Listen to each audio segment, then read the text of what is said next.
Si vous avez votre Bible avec vous ce matin, merci de l'ouvrir dans le livre de Proverbes au chapitre 8. Le livre de Proverbes au chapitre 8, nous allons continuer notre série « Le bon sens selon Dieu » ou « Le sens commun selon Dieu » avec un message intitulé « Jésus-Christ et ma sagesse ». Jésus-Christ et ma sagesse. Alors, si vous avez trouvé votre place, on va lire ensemble tout le chapitre pour développer ce thème. Proverbe chapitre 8, verset 1er. La sagesse ne crie-t-elle pas? L'intelligence n'élève-t-elle pas sa voix? C'est au sommet des hauteurs, près de la route. C'est à la croisée des chemins qu'elle se place. À côté des portes, à l'entrée de la ville, à l'intérieur des portes, elle fait entendre ses cris. Homme, c'est à vous que je crie, et ma voix s'adresse au Fils de l'homme. Stupide, apprenez le discernement. Insensé, apprenez l'intelligence. Écoutez, car j'ai de grandes choses à dire, et mes lèvres s'ouvrent pour enseigner ce qui est droit. Car ma bouche proclame la vérité, et mes lèvres ont en horreur le mensonge. Toutes les paroles de ma bouche sont justes, et elles n'ont rien de faux, ni de détourné. Toutes sont claires pour celui qui est intelligent, et droite pour ceux qui ont trouvé la science. Préférez mes instructions à l'argent, et la science à l'or le plus précieux, car la sagesse vaut mieux que les perles, et a plus de valeur que tous les objets de prix. Moi, la sagesse, j'ai pour demeure le discernement, et je possède la science et la réflexion.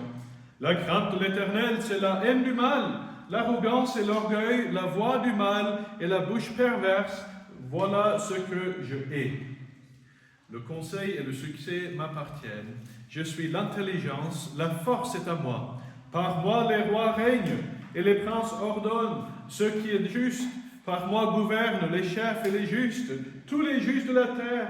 J'aime ceux qui m'aiment et ceux qui me cherchent me trouvent. Avec moi sont la richesse et la gloire, les biens durables et la justice. Mon fruit est meilleur que l'or pur. Mon produit est préférable à l'argent. Je marche dans le chemin de la justice, au milieu des sentiers de la droiture, pour donner des biens à ceux qui m'aiment et pour remplir leur trésor. L'Éternel m'a acquise au commencement de ses voies, avant ses œuvres les plus anciennes. J'ai été établi depuis l'éternité, dès le commencement, avant l'origine de la terre. Je fus enfanté quand il n'y avait point d'abîme, point de source chargée d'eau, avant que les montagnes soient affermies, avant que les collines existent, je fus enfanté. Il n'y avait pas encore fait ni la terre, ni les campagnes, ni le premier atome de la poussière du monde. Lorsqu'il disposa les cieux, j'étais là. Lorsqu'il traça un cercle à la surface de l'abîme, lorsqu'il fixa les nuages en haut et que les sources de l'abîme jaillirent avec force, lorsqu'il donna une limite à la mer pour que les eaux n'en franchissent pas les bords, lorsqu'il posa les fondements de la terre, j'étais à l'œuvre auprès de lui. Et je faisais tous les jours ses délices, jouant sans cesse en sa présence, jouant sur le globe de la terre et trouvant mon bonheur parmi les fils de l'homme. Et maintenant, mes fils, écoutez-moi, et heureux ceux qui observent mes voies. Et maintenant, écoutez l'instruction pour devenir sage, ne la rejetez pas. Heureux l'homme qui m'écoute, qui veille chaque jour à mes portes et qui en garde les poteaux. Car celui qui me trouve a trouvé la vie, et il obtient la faveur de l'Éternel. Mais celui qui pêche contre moi nuit à son âme. Tous ceux qui me haïssent aiment la mort. Terminons au verset 36. Depuis plusieurs semaines, nous avons étudié comment la sagesse, quand nous la désirons et que nous cherchons activement à la mettre en pratique, change tous les domaines de notre vie. On avait vu dans Proverbe chapitre 5 un enseignement par rapport à l'immoralité. Dieu veut que l'on vive une vie pure. On avait vu dans Proverbe chapitre 6 plusieurs sujets qui ont été abordés. Le cautionnement, faites attention quand on se met en position de garant pour quelqu'un. La paresse, Salomon avait dit, non, observez la fourmi, comment elle travaille et faites de même. Le péché, il a dit, Dieu hait ces 6 choses en horreur, même 7 il hait. Si on aime Dieu, on devrait détester les choses que le Seigneur déteste aussi, parce que on veut le ressembler. Et puis on avait parlé aussi de l'adultère. Il a parlé de comment la femme étrangère, elle essaye de séduire le jeune homme, et puis qu'il fallait savoir résister à sa séduction afin de garder justement cette pureté et cette intégrité spirituelle. Et puis la semaine dernière, on avait parlé des tactiques du diable, n'est-ce pas? De comment ce lion rusé qui cherche à dévorer des gens qui aiment le Seigneur va se servir de tout plein de tactiques. Il ne va pas jouer par les règles, il va tout faire pour détruire nos vies. Et donc on s'était mis en garde la semaine dernière contre ces tactiques afin de justement être protégé quand il vient toquer en peau de brebis. Dieu désire transformer tous les domaines de notre vie par sa présence et du Saint-Esprit dans nos cœurs. Il suffit que nous acceptons d'appliquer les paroles de Proverbes 3, 5 et 6, et Dieu le fera. On avait lu il y a quelques semaines, « Confie-toi en l'Éternel de tout ton cœur et ne t'appuie pas sur ta sagesse. Reconnais-le dans toutes tes voies et il dirigera ou il aplanira tes sentiers. » Et maintenant, nous arrivons vers la fin de la première partie du livre. Salomon, il va nous dévoiler une grande vérité dans ce passage au sujet de la sagesse. C'est une vérité dont il a déjà fait allusion dans la deuxième partie du chapitre 1, quand il nous a parlé de la sagesse qui criait dans les rues, quand il avait parlé de la sagesse qui répand son esprit sur ceux qui l'écoutent, quand il avait parlé de faire reposer ceux qui sont attentifs à sa voix. Et il s'agirait du Seigneur Jésus-Christ, n'est-ce pas? Qui peut répandre son esprit sur ceux qui l'écoutent? Seulement le Seigneur Jésus. Qui peut faire reposer en vert pâturage ceux qui l'écoutent? Que le Seigneur Jésus, n'est-ce pas? Qui peut transformer tous les domaines de notre vie quand on s'accroche à lui? C'est le Seigneur Jésus-Christ. Au chapitre 8, Salomon revient à cette idée en démontrant de manière prophétique que Jésus-Christ est la personnification de la sagesse qui est partagée dans le livre de Proverbes. Qui est-ce qui a pu appliquer la sagesse de Proverbes d'une manière parfaite et sans erreur? Le Seigneur Jésus. C'est le seul à avoir tout vécu de ce que l'on peut vivre ici-bas sans péché. Qui a pu se soumettre à toutes les voies de l'Éternel? Qui a su appliquer justement, reconnais-le dans toutes tes voies et la planifier tes sentiers? Qui est le seul être humain à jamais avoir appliqué cela parfaitement? C'est le Seigneur Jésus, n'est-ce pas? Qui a su résister à la tentation? La semaine dernière, on a parlé des tactiques du diable, et on peut se poser la question, mais qui d'entre nous pourrait résister parfaitement aux tactiques du diable? C'est le Seigneur Jésus. Il a été tenté en toutes choses comme nous le sommes, mais sans péché. Et donc, il n'y a personne qui peut faire toutes les choses à la lettre que Proverbe recommande pour notre vie, qui peuvent avoir ce bon sens et ce sens commun de manière parfaite et irréprochable que le Seigneur Jésus-Christ. Et c'est pour cela qu'ici, vers la fin de la première partie de Proverbe, Salomon va nous montrer que c'est Jésus-Christ finalement. Il ne le nomme pas. Il continue à l'appeler sagesse. Pourquoi? Parce qu'il parle de manière prophétique. Mais on a des soupçons, on a des avant-goûts de ce Messie qui viendrait accomplir tout ce qui est écrit à son sujet parfaitement. La sagesse de Proverbe ne trouve pas sa force et sa source dans des idées et des philosophies abstraites. Ce n'est pas Salomon qui dans son palais un jour a décidé d'écrire ce qu'il a écrit, juste en s'appuyant sur ses propres expériences. C'est le Seigneur qui le lui a révélé. Et c'est pour cela que ce n'est pas une théologie sèche, académique, mais une personne, le Seigneur Jésus-Christ, son œuvre, c'est en lui que nous pouvons trouver et appliquer la sagesse. C'est Jésus qui est la sagesse de Proverbe, et dans ce chapitre, il va nous parler. Alors, revenons au verset 1. La sagesse ne crie-t-elle pas? Elle va nous crier. Elle va nous parler très fort dans ce chapitre de plusieurs choses. D'abord, on va voir dans les versets 1 jusqu'au verset 11 l'appel de la sagesse. L'appel de la sagesse. L'intelligence n'élève-t-elle pas sa voix? C'est au sommet des hauteurs près de la route, c'est à la croisée des chemins qu'elle se place, à côté des portes, à l'entrée de la ville, à l'intérieur des portes, elle fait entendre ses cris. Dans ces premiers versets, je voudrais bien qu'on remarque que la sagesse s'adresse à nous par une voix qui nous parle. par une voix qui nous parle. C'est une voix qui nous cherche. On peut remarquer que c'est une voix qui est intense, n'est-ce pas? Partout où on peut se trouver, 6 endroits sont énumérés dans ces premiers versets qui décrivent l'intensité de sa recherche. Au sommet des hauteurs, près de la route, à la croisée des chemins, à côté des portes, à l'entrée de la ville, à l'intérieur des portes, Dieu est à notre recherche. Et il se laisse trouver, n'est-ce pas? C'est ce qui est merveilleux, c'est ce qu'on aurait pu lire dans Jérémie chapitre 29, verset 13 ce matin. Lisons Jérémie 29, verset 13. Vous me chercherez et vous me trouverez si vous cherchez de tout votre cœur. C'est une intense recherche, n'est-ce pas? Le Seigneur ne veut qu'aucun ne périsse, mais que tous viennent à la repentance. Et c'est pour cela que, par diverses circonstances, par les rencontres que l'on peut avoir, il place des gens sur notre chemin qui veulent nous parler de son amour parce qu'ils nous recherchent intensément. Il nous recherche aussi de manière intentionnelle. Regardez bien la déclinaison de la recherche dans ces versets. Au sommet, voilà, donc là on a un regard très global, très large. Après, il descend sur la route, voilà. Ah, j'ai vu quelqu'un que je veux chercher et sauver. Je vais descendre sur la route à sa rencontre.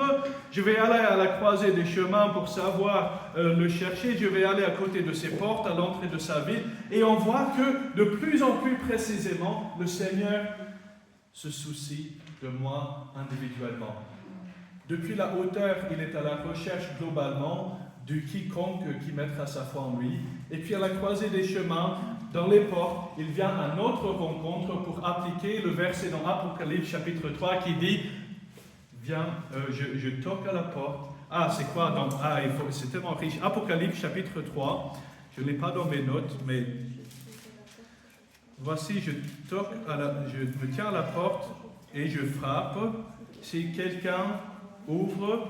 Si quelqu'un entend ma voix et ouvre la porte, j'entrerai chez lui, je souperai avec lui et lui avec moi. C'est quoi la référence? C'est 3, 20. Apocalypse chapitre 3, verset 20. Voici, je me tiens à la porte et je frappe. Si quelqu'un entend ma voix et ouvre la porte, j'entrerai chez lui, je souperai avec lui et lui avec moi. On peut dire que c'est une recherche intentionnelle, n'est-ce pas? Le Seigneur veut sauver des âmes, c'est sa volonté globale, et ensuite il vient à la recherche de chacun d'entre nous individuellement. Il se soucie de nous, il nous a créés, il connaît nos luttes, il connaît nos douleurs, et il s'adresse à nous, il dit, est-ce que tu ne voudrais pas ouvrir ta porte et m'accueillir dans ta vie individuellement? On voit aussi les vérités de ces paroles dans ces versets. Dans les versets 7 à 9, « Car ma bouche proclame la vérité, et mes lèvres ont en horreur le mensonge.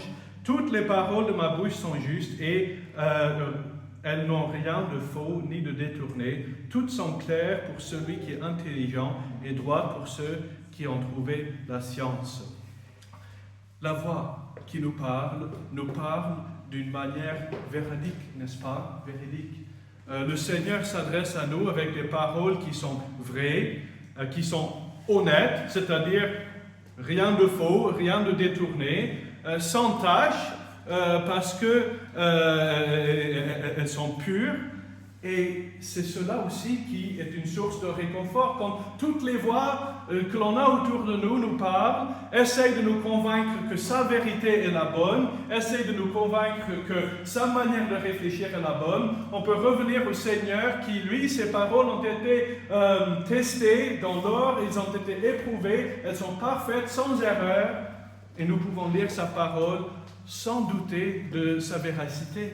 Parce que le Seigneur a prouvé tout au long de l'Écriture que ses paroles sont vraies. Il a accompli toutes les promesses à son sujet quand il est venu dans la chair. Cela fait que nous pouvons faire confiance à la parole de Dieu, que c'est une vérité absolue dans un monde qui nous dit qu'il n'y a aucune vérité. Là, récemment, je lisais des cartes. C'était des cartes pédagogiques pour enfants. Qui d'ailleurs, je ne vais pas vous cacher, j'ai trouvé dans la bibliothèque de l'Église. C'était des petites cartes de discussion pour éveiller un peu la pensée de l'enfant. Et ça avait l'air spirituel. Je me suis dit, mais je ne connais pas ces cartes, je vais les lire. Et là, sur l'une des cartes, il n'y a pas de vérité absolue. Si vous allez dans le petit sac poubelle à l'arrière de la salle, vous verrez ces cartes dans la poubelle. Parce que ces versets contredisent parfaitement cette réflexion, la réflexion philosophe au large qu'il n'y a pas de vérité absolue. Parce que Jésus-Christ a déclaré « Je suis la vérité, le chemin et la vie, nul ne vient au Père que par moi ». Et nous pouvons lui faire confiance parce qu'il en a fait la preuve tout au long de son ministère, tout au long de sa souffrance et de sa résurrection. Et aujourd'hui, il se tient à la droite de Dieu le Père, encore une fois en sauveur, seul médiateur véridique dans le monde. Et nous pouvons lui faire confiance. Et c'est pour cela aussi que ces paroles ont une grande valeur dans les versets 10 et 11. Préférez mes instructions à l'argent et la science à l'or le plus précieux, car la sagesse vaut mieux que les perles, elle a plus de valeur que tous les objets de prix. Il y a des choses sur ce monde dans ce monde, qui humainement parlant, ont de la valeur, n'est-ce pas? Et il y en a à qui on devrait donner une certaine valeur. Les relations familiales. On ne veut jamais dénigrer nos relations familiales. Mais le Seigneur Jésus vaut encore plus. Avoir de quoi dans le compte bancaire, finir le mois, c'est important, mais le Seigneur Jésus-Christ, il vaut encore plus.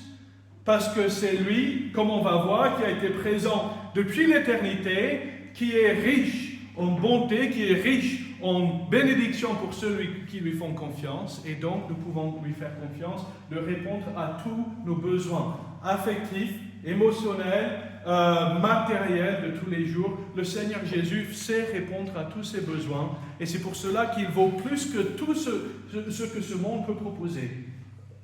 Et donc, il vaut plus que l'argent, l'or, les perles. On entend des choses qui valent cher là-dedans, quand même. Si on amassait, et c'est Salomon qui écrit, si vous lisez dans 1 Roi chapitre 1 jusqu'à 1 Roi chapitre 11, vous allez découvrir que du temps de Salomon, il y avait beaucoup d'argent, il y avait beaucoup d'or, il y avait beaucoup de perles, il y avait énormément d'argent de prix qui était et qui circulait dans le pays d'Israël à l'époque. C'était le moment le plus riche de l'histoire du peuple d'Israël. Tout était en or, tout était en argent, tout coûtait très cher. Il faisait venir des mines de partout, ces pierres précieuses. Et pourtant, c'est Salomon. Bon, nous, on peut dire que Jésus vaut plus que ce qui est dans mon compte bancaire parce qu'il y a très peu de toute façon. Mais Salomon, avec toute la richesse à laquelle il a été exposé, et c'est pour cela que c'est d'autant plus pertinent, il dit que la sagesse vaut plus que ça. Parce que la sagesse du Seigneur Jésus sait nous réconforter quand on n'a pas de quoi des dessous à frotter ensemble. La sagesse de Jésus sait nous réconforter quand nos amis s'en vont et que sa famille n'est pas proche. Il est un ami pour nous, Dieu est un Père pour nous, et avec nos frères et sœurs, on a des frères et sœurs qui savent nous porter dans ces moments-là aussi. Quand la santé n'est pas, Dieu il répond en disant, de toute façon, tu vas venir avec moi dans le ciel où il n'y aura ni deuil, ni larmes, ni tristesse, car les choses anciennes sont passées et toutes choses sont devenues nouvelles. Et donc, on peut lui faire confiance parce que sa sagesse et ses voies et sa promesse valent plus que tout ce que ce monde peut proposer. Et c'est ce qui nous mène à méditer un deuxième point qui concerne la profondeur de la sagesse. Dans les versets 12 jusqu'au verset 21, la profondeur de la sagesse. D'abord, la sagesse est profonde parce qu'elle nous révèle la volonté de Dieu. Dans les versets 12 à 14, moi, la sagesse, j'ai pour demeure le discernement. Je possède la science et la réflexion. La crainte de l'Éternel, c'est la haine du mal, l'arrogance et l'orgueil, la voix du mal, la bouche perverse. Voilà ce que je hais. Dans ces trois versets, nous avons révélé en grande partie tout ce qui parvient à la volonté du Seigneur, n'est-ce pas? Le Seigneur veut qu'on agisse avec discernement parce que la sagesse demeure dans le discernement. Le Seigneur Jésus a pratiqué un discernement parfait. Quand vous lisez ses interactions et ses échanges avec les leaders religieux de son époque, on voit qu'il a su faire la part des choses. Il a pratiqué une intégrité et un discernement parfait. Et si on est censé vivre pour ressembler à son vécu et à son exemple, alors le discernement est aussi la volonté de Dieu pour nous. Dieu ne veut pas qu'on accepte tout juste comme ça. Bon, c'est une petite étiquette chrétienne où Dieu, où Jésus-Christ est collé dessus, alors que je peux l'accepter. Non, non, il dit, attention, exerce le discernement. Ensuite, on voit qu'il faut exercer une réflexion critique. Il dit que j'ai pour demeure non seulement le discernement, mais je possède la science et de la réflexion. La réflexion, qu'est-ce que c'est que la réflexion? C'est recevoir quelque chose, comme ce dont Josh a parlé dans Actes chapitre 17, on examine jour et nuit pour voir si ce qu'on nous dit est exact. C'est-à-dire que quand on me partage un nouveau chant, un nouveau cantique, au lieu d'être dans une attitude éphémère, voilà, je suis tellement content de louer le Seigneur. Non, non, d'abord, je vais aller faire une petite examination des paroles. Est-ce qu'elles sont exactes? Est-ce qu'elles reflètent réellement ce que la Bible dit? Si elles passent le test, on l'adopte de tout cœur, avec joie et bonheur, et on en tire une édification. Si j'écoute un message en ligne d'un pasteur dont je n'ai jamais entendu parler, gardons la Bible ouverte à côté pour voir s'il interprète de manière exacte ce que la Bible dit. Si on entend le message d'un pasteur qu'on connaît, depuis quelque temps peut-être, pareil, on garde la Bible ouverte, on use de réflexion, on use de discernement pour voir si ce que l'on nous dit est exact, et on ne garde que ce qui est exact, et au besoin, on dit l'autre, comme les cartes qui disaient du n'importe quoi, on les met à la poubelle. On les oublie. Et que le Seigneur, donc, nous révèle sa volonté. On voit aussi que sa volonté, c'est qu'on haïsse le mal. Dans le verset 13, la crainte de l'Éternel, c'est la haine du mal, l'arrogance et l'orgueil, la voix du mal, la bouche perverse, voilà ce que je hais. La sagesse hait ces choses. Si la sagesse s'agit de Jésus-Christ dans ce passage, c'est que Jésus-Christ hait ces choses. Et si nous voulons lui ressembler, c'est que nous devrions haïr ces choses aussi. On devrait avoir en haine le mal. Nous éloigner le plus possible des tactiques et des mensonges et de toutes ces choses que le diable essaye d'utiliser pour attraper notre attention. La bouche perverse. Attention à ce qu'on dit, comment on s'exprime, pour ne pas blesser un frère. Encore ce matin, je parlais avec un frère par téléphone qui a été blessé par ce qu'un pasteur a pu lui dire. Le pasteur avait certainement raison en ce qu'il lui disait, mais il n'a pas exercé le discernement et il s'est exprimé d'une manière qui manquait de douceur, qui manquait de respect, qui manquait de tact. Et depuis ce jour-là, ce frère ne vient plus dans une église. Et il essaie de guérir de ses blessures tout en disant « Je ne peux pas pour l'instant y retourner ». Et qu'est-ce qu'on peut lui dire? Je comprends ta souffrance, je prie pour toi, que le Seigneur te guérisse. Et n'oublie pas qu'on aimerait tellement te voir. Et c'est tout ce qu'on peut dire.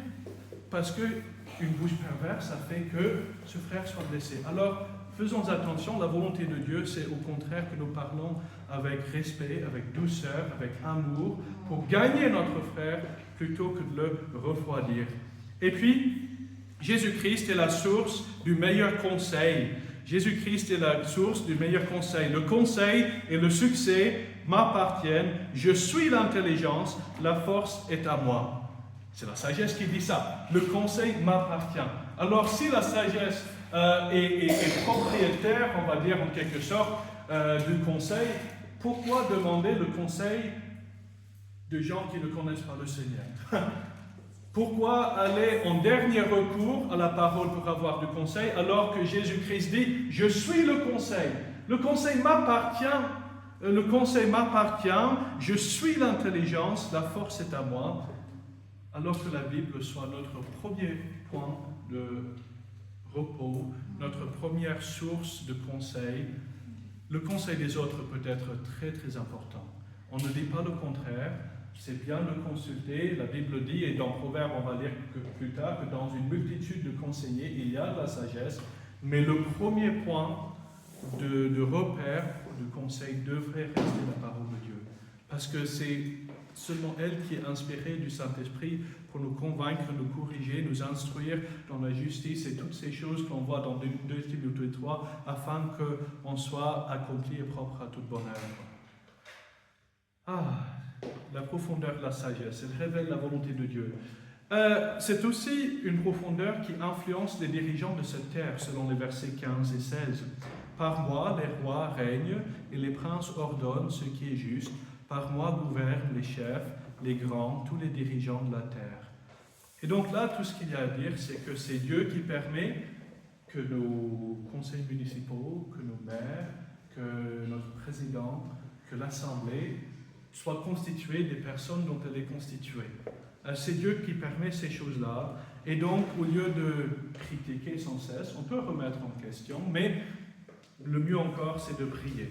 D'être à genoux en priant que Dieu donne sa sagesse aux dirigeants de la terre, afin que Dieu les guide dans leurs décisions, afin qu'ils prennent des décisions qui sont cohérentes et qui sont sages. Par moi gouvernent les chefs, les grands, les justes de la terre. Et puis, c'est aussi une profondeur qui bénit ceux qui la cherchent. Dans les versets 17 à 21, « J'aime ceux qui m'aiment, et ceux qui me cherchent me trouvent. Avec moi sont la richesse et la gloire, les biens durables et la justice. Mon fruit est le meilleur or, est meilleur que l'or pur. Mon produit est préférable à l'argent. Je marche dans le chemin de la justice, au milieu des sentiers de la droiture, pour donner des biens à ceux qui m'aiment, pour remplir leur trésor. » On voit ici que la sagesse de Christ est une sagesse profonde parce qu'elle bénit ceux qui la recherchent. Elle bénit ceux qui la recherchent. On voit d'abord que Jésus nous aime. « J'aime ceux qui m'aiment. » Si on est son enfant, il n'y aura jamais de moment peut-être qu'il sera déçu que l'on ait encore rechuté, mais il n'y a jamais de moment où il arrêtera de nous aimer. Il use d'un amour inconditionnel. Il use d'un amour qui est toujours prêt à pardonner ses enfants, même au pire moment de leur vie. Il dit, et il tend son bras, et il cherche à ce qu'on revienne à lui. J'aime ceux qui m'aiment. Ceux qui me cherchent me trouvent. Et cela est aussi un réconfort pour ceux qui ne sont pas encore convertis. Je me laisse trouver par ceux qui me cherchent. C'est-à-dire qu'à n'importe quel instant, jusqu'à son retour, bien sûr, Jésus se laissera trouver par les âmes perdues qui cherchent profondément, qui cherchent honnêtement à connaître la vérité. Il se révélera à eux. Ce week-end, on a entendu le témoignage. L'une des jeunes filles qui était au camp a partagé de comment elle a pu diriger son chef de travail au Seigneur et l'avoir accepté Christ. Et ça, c'était merveilleux. On se réjouissait de cela. Mais ce qui était profondément impressionnant, c'est que cette fille, elle n'a même pas eu besoin d'expliquer beaucoup de choses. Il a suffi qu'elle donne à son chef un traité qui expliquait l'Évangile, qu'elle donne à son chef une Bible pour qu'elle la lise pour elle-même, et rien que par la lecture de la parole de Dieu et la remise en question honnête devant Dieu, cette dame est arrivée à comprendre qu'elle était pécheresse, qu'elle était perdue, que Jésus-Christ est mort pour ses péchés et elle l'a accepté en sauveur. N'est-ce pas merveilleux, la puissance du Saint-Esprit, la puissance de la parole de Dieu qui nous convainc de péché, de justice, de jugement à venir et qui nous amène à sa belle et sa parfaite lumière. Dieu nous aime, il se laisse trouver. Et quand on marche avec Jésus, on devient co-héritier de ses richesses. Il parle de la valeur de tout ce qu'il propose. Avec moi sont la richesse, la gloire, les biens durables. Mon fruit est meilleur que l'or pur. Mon produit est préférable. De quoi est-ce qu'il parle? Il parle de la vie éternelle. Parce que toutes ces choses que le monde propose sont des choses éphémères qui vont passer. Quand Dieu recréera toutes choses nouvelles, ces choses ne vont pas durer. Elles vont rouiller, elles vont passer. Parce que ce sont des choses physiques, ce sont des choses matérielles. Mais ce que Christ a à nous proposer est préférable à tout cela parce qu'il nous propose la vie éternelle et il fait de nous, quand on met notre foi en lui, co-héritiers de son royaume. Lisons dans Romains chapitre 8, verset 17. Romains chapitre 8, verset 17. On va commencer un peu avant, parce que ce sont des versets riches aussi. Verset 14. Car tous ceux qui sont conduits par l'Esprit de Dieu sont fils de Dieu. Et vous n'avez point reçu un esprit de servitude pour être encore dans la crainte, mais vous avez reçu un esprit d'adoption par lequel nous crions « Abba, Père ». C'est déjà, ça vaut plus que l'or, n'est-ce pas? De pouvoir regarder au Dieu de l'univers et savoir qu'on a une demeure avec lui, non dans un coin réservé aux serviteurs, mais dans la maison principale de la famille, parce que nous sommes ses fils et ses filles. Et nous sommes frères et sœurs. Et puis l'Esprit lui-même rend témoignage à notre esprit que nous sommes enfants de Dieu. Là encore, on a quelque chose qui vaut mieux que l'argent.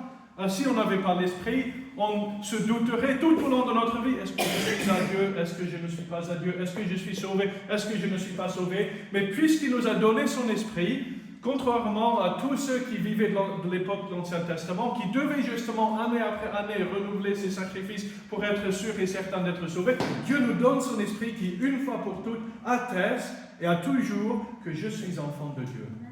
Et ça, c'est beau. Parce que là, je peux savoir que même dans la tristesse, même dans le deuil, dans les victoires, par tout moment par lequel je peux passer, son Esprit ne s'arrêtera pas de rendre témoignage que je suis son enfant. Bien sûr que je peux fermer les oreilles à ceux qui m'attestent cela.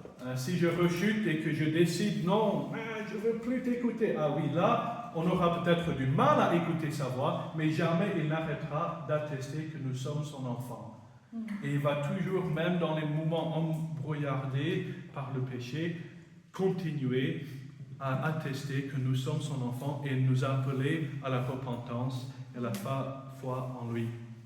Et donc, il nous aime, il nous bénit de richesses incroyables, ce qui m'amène finalement au verset 17. Or, si nous sommes enfants, nous sommes aussi héritiers de Dieu et co-héritiers avec Christ, si toutefois nous souffrons avec lui, afin d'être glorifiés avec lui. Nous sommes co-héritiers. Tout ce que Dieu a donné à Christ est à nous par la foi, parce que nous sommes aimés dans le bien-aimé, nous sommes adoptés dans sa famille, et toutes les bénédictions de Dieu dans les lieux célestes qui sont en Jésus-Christ s'appliquent à nous aussi. Et ça, c'est incroyable, tout simplement. Verset 3. Troisième point, pardon. Les origines de la sagesse. La sagesse nous a dit beaucoup de choses, n'est-ce pas? Elle nous révèle la bonté de Dieu, elle influence les dirigeants, elle nous bénit de manière incroyable, elle nous enseigne, elle nous recherche. Mais comment est-ce qu'on peut savoir que toutes ces choses sont véridiques? C'est ce qui nous mène au troisième point, les origines de la sagesse. La sagesse va nous montrer qu'on peut lui faire confiance parce qu'elle n'est pas une chose créée, mais une chose qui a existé depuis toute éternité avec Dieu, dans la deuxième personne de la Trinité, Jésus-Christ. Dans les versets 22 à 31, on voit les origines de la sagesse. On voit tout d'abord comment elle œuvrait avant la création du monde, dans les versets 22 à 26. L'Éternel m'a acquise au commencement de ses voies, c'est-à-dire, autrement traduit, il m'a créé la première de ses œuvres. Avant les choses les plus anciennes, j'ai été établi depuis l'éternité, dès le commencement, avant l'origine de la terre, je fus enfanté, qu'il n'y ait point eu d'abîme, point de source chargée d'eau, avant que les montagnes soient affermies, avant que les collines existent, je fus enfanté. Il n'avait pas encore fait ni la terre, ni les campagnes, ni le premier atome de la poussière du monde. Et pourtant, la sagesse était là. Pourquoi? Parce que la deuxième personne de la Trinité, le Seigneur Jésus, a toujours existé en parfaite unité, harmonie avec son Père, avec le Saint-Esprit, dans l'éternité passée. Il était toujours là. C'est une doctrine qu'on pourrait passer des heures et des heures à expliquer. J'ai des bouquins dans ma bibliothèque épais comme ça qui l'expliquent. Mais pour résumer, Jésus-Christ a toujours existé. Il était là au début de toutes choses. Avant les œuvres les plus anciennes, il a été établi depuis l'éternité, dès le commencement. il était là, présent avec Dieu. C'est ce que l'on trouve dans Jean chapitre 1, verset 1. Au commencement était la parole, et la parole était avec Dieu, et la parole était Dieu. Et donc, Jésus-Christ, on peut lui faire confiance parce qu'il a existé depuis toujours. On peut aussi lui faire confiance parce qu'il connaît parfaitement la création. Il connaît parfaitement sa création. Il était présent et actif dans la création. C'est ce que nous trouvons dans les versets 27 à 30. Lorsqu'il déposa les cieux, j'étais là. Lorsqu'il traça un cercle à la surface de l'abîme, lorsqu'il fixa les nuages en haut et que les sources de l'abîme jaillirent avec force, lorsqu'il donna une limite à la mer pour que les eaux n'en franchissent pas les bords, lorsqu'il posa les fondements de la terre, j'étais à l'œuvre auprès de lui. Et je faisais tous les jours ses délices, jouant sans cesse en sa présence. On peut lui faire confiance parce qu'il existe depuis toujours. On peut lui faire confiance parce qu'il était actif dans la création. C'est-à-dire qu'il connaît la création parfaitement et connaît de manière intime et beaucoup plus profonde que n'importe qui d'entre nous pourrait connaître les uns les autres parce qu'il nous a créés. La Bible révèle dans le psaume 139 que Dieu nous a tissés ensemble dans le ventre de notre mère. C'est-à-dire qu'il est parfaitement au courant de toutes nos faiblesses, de toutes nos luttes, de toutes nos victoires, de toutes nos joies, de tous nos deuils, de tout ce qu'on peut vivre. Dieu le connaît parfaitement. Parce que toutes choses ont été créées par elle, par Jésus, par la parole, et rien de ce qui a été créé sans elle. Jean chapitre 1, verset 3. Lorsque Dieu faisait son œuvre créatrice, Jésus était là. Non seulement il était là, mais il était actif. C'est ça qui est important. Récemment, j'ai eu la joie d'expliquer cette vérité à un jeune couple qui a accepté le Seigneur récemment. Ils étaient scotchés d'apprendre dans Genèse chapitre 1, quand Dieu dit « faisons l'homme à notre image », ce n'est pas Dieu en lien avec les anges qui fait l'homme, c'est Dieu en lien avec lui-même, Père, Fils, Saint-Esprit, qui tous ensemble créent l'homme à son image. Et ça, c'est une belle vérité qui nous rappelle et qui nous mène à une troisième vérité, c'est que depuis la création du monde, Jésus s'intéresse à ses créatures. Puisqu'il nous a créés, il n'est pas comme un fabricant de montres qui remonte le mécanisme, qui laisse tourner à son rythme jusqu'à la fin de l'éternité. Non, Jésus est intimement intéressé et même soucié de nous. Il veut nous connaître et on le voit dans le verset 31. Jouant sur la globe de la terre et trouvant mon bonheur parmi les fils de l'homme. Ce mot jouer, jouant, dans l'hébreu, dans la langue d'origine, veut dire tout simplement se réjouissant. Se réjouissant. L'idée c'est que pendant que Dieu créait, pendant que Dieu faisait son œuvre créatrice, Jésus était là, se réjouissant de tout ce qu'il créait ensemble. Et s'il se réjouit de ce qu'il a créé, c'est qu'il se réjouit de vous. S'il se réjouit de vous, c'est qu'il veut vous connaître. Il peut vous connaître si vous mettez votre foi en lui. Et il a pris tellement plaisir dans son œuvre créatrice qu'il a dit qu'elle était très bonne. Quand on arrive à la fin de la création, il n'a pas dit « Ah, il manque encore des choses » ou « Ah, j'aurais peut-être pu mieux faire ». Moi, quand je rénove des choses à l'atelier, dans tous les projets, il n'y a jamais eu de projet où je me suis dit « c'est parfait ». Non, il y a toujours un élément de « oui, on aurait pu améliorer ça, peut-être que la prochaine fois on fera ça autrement ». Non, Dieu en arrivant à la fin de la création, il a dit « tout est très bon ». Et c'est-à-dire que tous ceux qu'il crée sont créés à son image, exactement comme il les veut, exactement comme il a prévu pour être connu par lui et avoir une relation avec lui. Il s'intéresse activement à nous, au point qu'il est mort pour nos péchés. Le restant de la Bible révèle cela.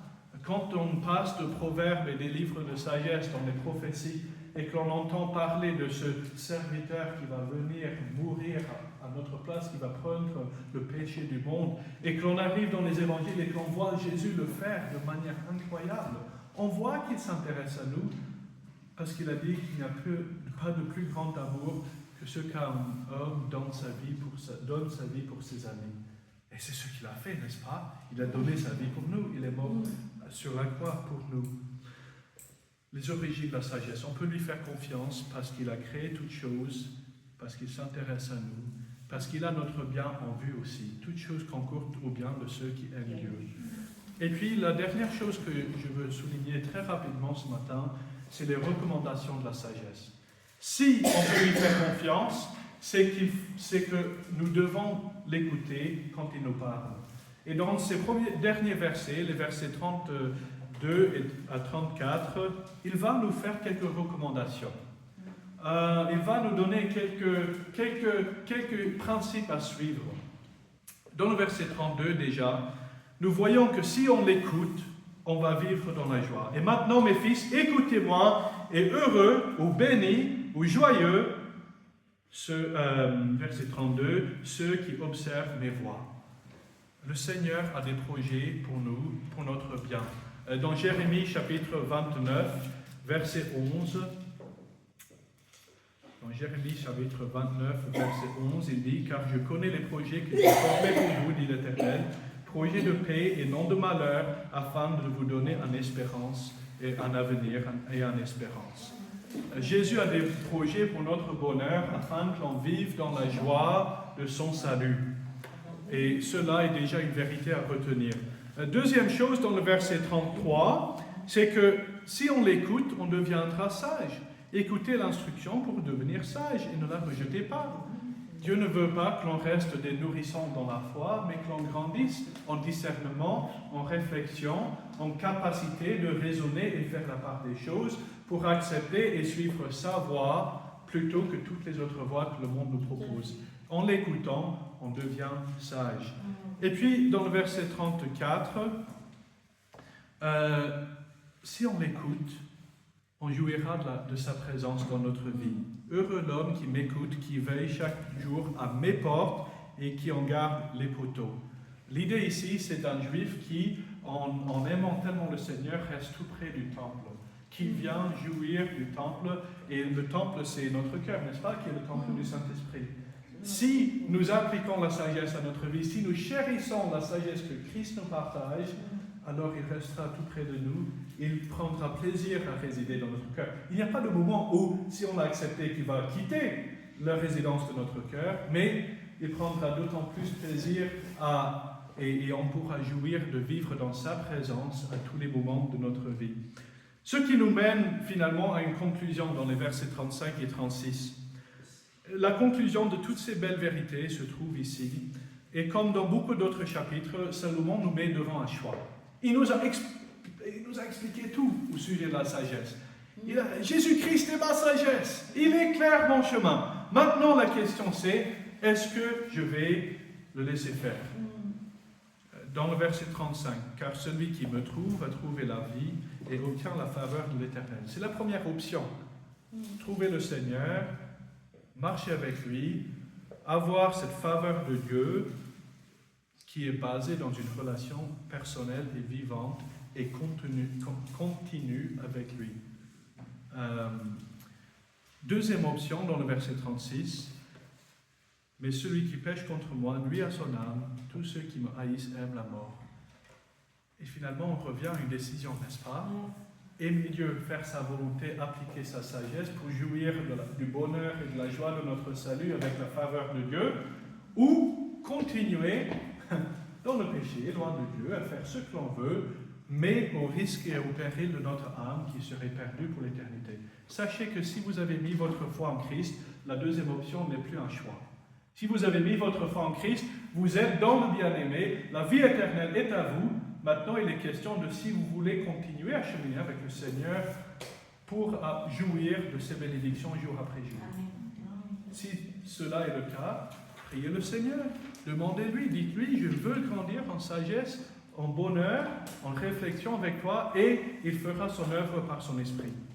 Par contre, si vous vous trouvez dans la salle ou en ligne, sur YouTube plus tard, et que vous vous dites, non, je reconnais que je suis toujours dans la deuxième catégorie, celui qui pêche. Je n'ai pas encore accepté Christ en sauveur, je n'ai pas encore confessé mon péché et cru dans mon cœur que Dieu a ressuscité Christ pour avoir le salut. Alors, venez à lui. Vous marchez au risque de votre âme, sur le précipice de l'éternité, parce que la Bible dit que notre vie est comme une vapeur d'un moment à l'autre, peut passer à l'éternité. Et Dieu ne veut pas vous perdre. La Bible dit que Dieu ne prend aucun plaisir à la mort du méchant, mais qu'il use de patience envers nous, ne voulant qu'aucun ne périsse, mais que tous viennent à la repentance. Alors, si vous ne me connaissez pas encore, je connais les témoignages de beaucoup qui sont ici présents, mais peut-être qu'en ligne, vous regardez et vous vous dites « Non, j'y suis pas encore ». Priez avec moi, acceptez Christ son Sauveur, et faites-nous le savoir par les commentaires ou autres, et on serait très très content, ici dans la salle aussi, de savoir que vous marchez avec le Seigneur.